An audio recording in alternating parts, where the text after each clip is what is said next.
Merienda time! Gutom na naman ang aking mga alaga. Kailangang mag-prepare ng isang sarap na merienda.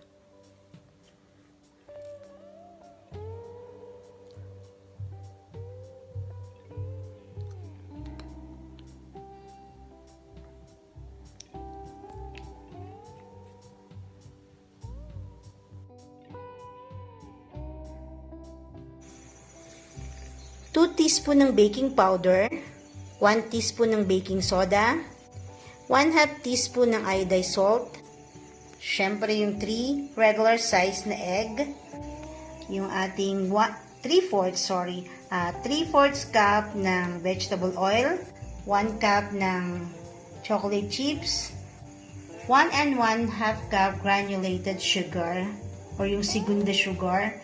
Mas preferred ko siyang gamitin kita sa white sugar. Pero pwede nyo rin gamitin yung white sugar. 2 cups ng all-purpose flour. 3/4 cup ng all-purpose cream. Kahit anong brand ng all-purpose cream. At syempre, ang aking vanilla for flavoring.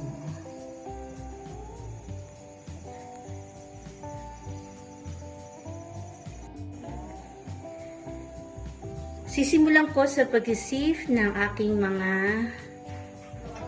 powder ingredients or yung dry ingredients. Unahin ko syempre yung aking 2 cups na all-purpose flour.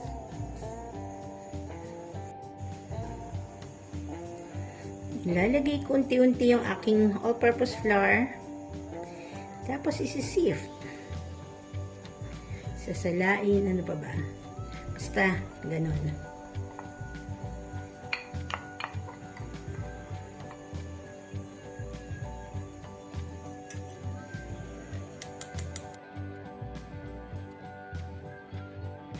Next naman, ang aking granulated sugar. Tuwa lang po talaga akong mag-sift. Yun lang.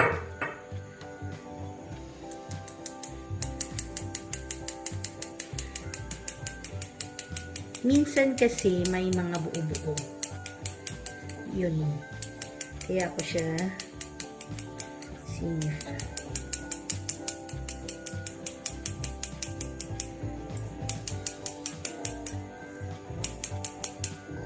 Ayan, nakikita niyo po ba?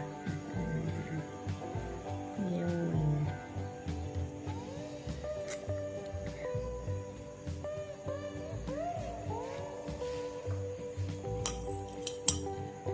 Siya.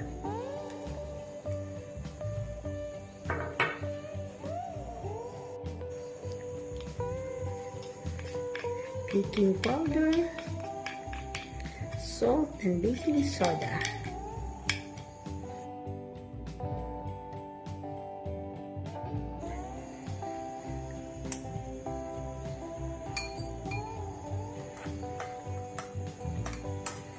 Ito na yung aking dry ingredients. Yung mga powder ingredients ko.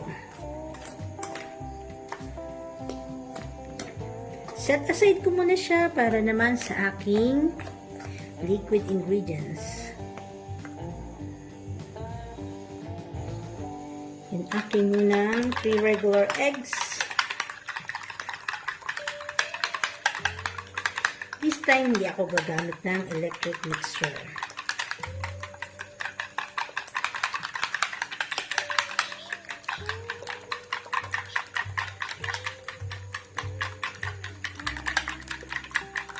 Bibit ko siya ng mga 30 seconds.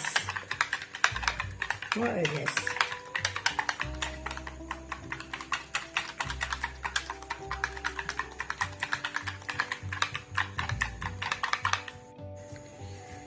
Next naman ang aking 3/4 na all-purpose cream.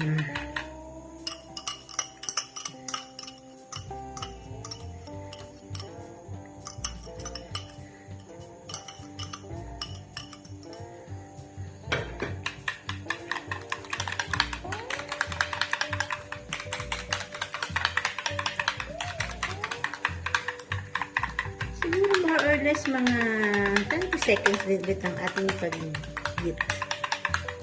ang ating pagmimix.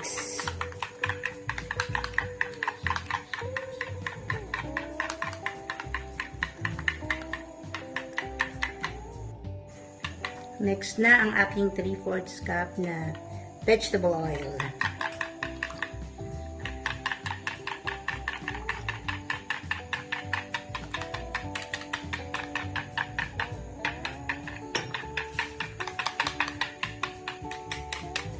Mix well lang natin sila hanggang yung hindi nyo na nakikita naghihiwalay pa yung oil.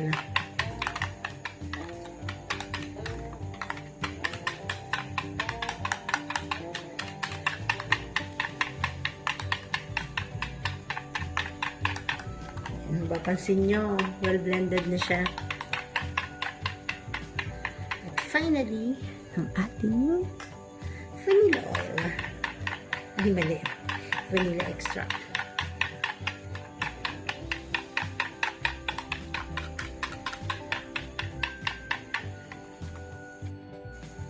Yung ating 1/2 or 1 cup ng chocolate chips, isa-set aside natin kasi ilalagay ko siya pag almost done. Toppings ko siya dun sa ating butter.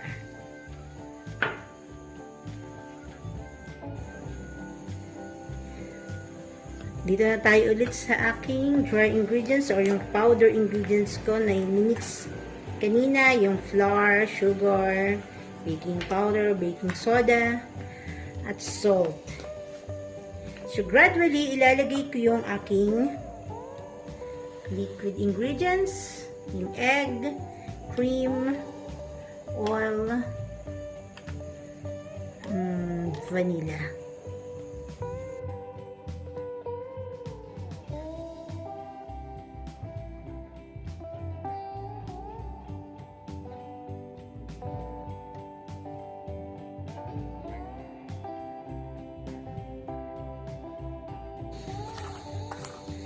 While mixing this, preheat ko na din yung aking oven to 350 degrees. So, tamang-tama lang yun pagkatapos ko nito. 350 degrees na siya. Sorry.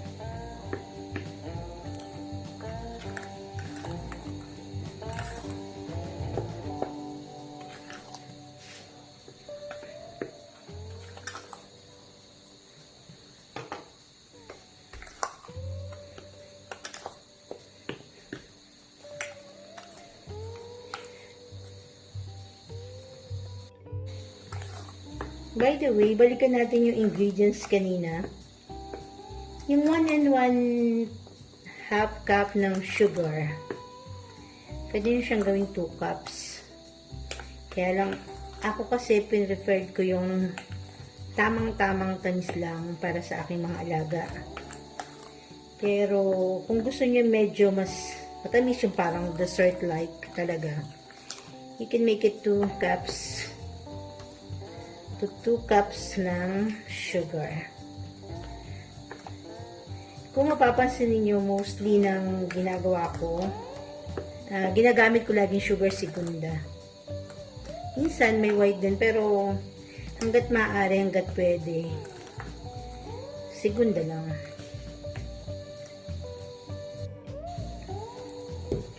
Malapit na ang aking oven mag 350. Prepare ko na yung aking pagbe-bake. So, ililipat ko na siya sa aking Pyrex.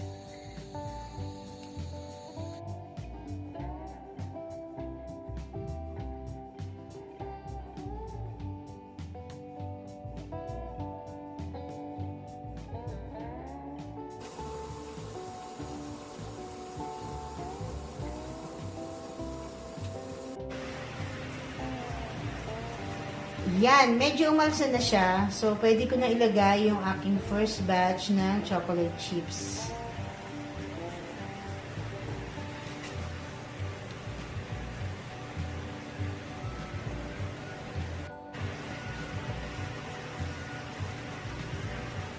Yung 1/2 cup ng aking chocolate chips, ilagay ko na muna siya.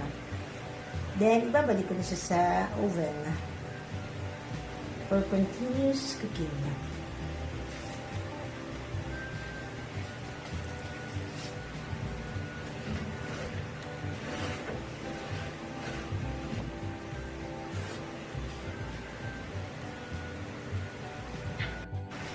Dahil almost done na, ilalagay ko na yung last cup ng aking chocolate chips.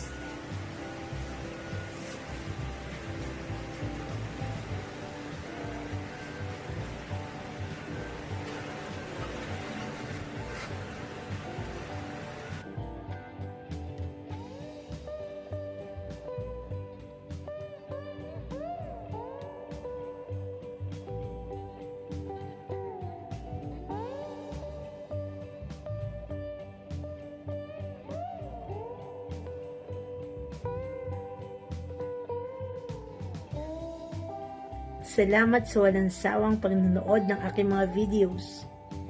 Para sa mga susunod, please don't forget to click subscribe and please don't forget to click the notification bell for more interesting videos. Thank you!